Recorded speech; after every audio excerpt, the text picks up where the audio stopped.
Hello చూడండి, ఇది ఆవాలు ప్లస్ టీ పొడి అంటే 200 ఆవాలు తీసుకున్నాను. అలాగే 200 టీ పొడి తీసుకున్నాను. ముందు ఆవాలు మిక్సీలో వేసానండి. తర్వాత అది తీసేసి టీ పొడి కూడా లైట్గా మిక్సీలో వేసి రెండు కలిపి మిక్స్ చేసి, ఇది ఈ వర్షాకాలం వర్షాలు తగ్గినాయి కదండి, దగ్గర 1 వీక్ నుంచి వర్షాలు వస్తున్నాయి మనకి ఇక్కడ వైజాగ్లో. ఈ యొక్క మిశ్రమాన్ని ప్రతి మొక్కకి కూడా ఒక్కొక్క స్పూను వేసి మట్టిని కలిపేసినట్లయితే ఈ వర్షాలకి వేరు కుళ్ళిపోకుండాను, వర్షానికి పోయిన పోషకాలన్నీ కూడా మరలా మొక్కకు అందుతాయండి. ఇదిగో చూడండి, ఇలాగా ఇది క్రిస్మస్ ట్రీ ప్రతి మొక్కకి వేయచ్చు.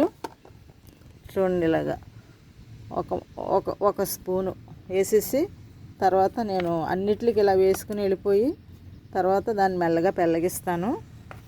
దాన్ని ఇనపరాడు తీసుకుని పెళ్ళగిస్తానండి. ఇదిగో చూసారా, వేరికి కొంచెం దూరంలో వేసినట్టయితే బాగుంటుంది.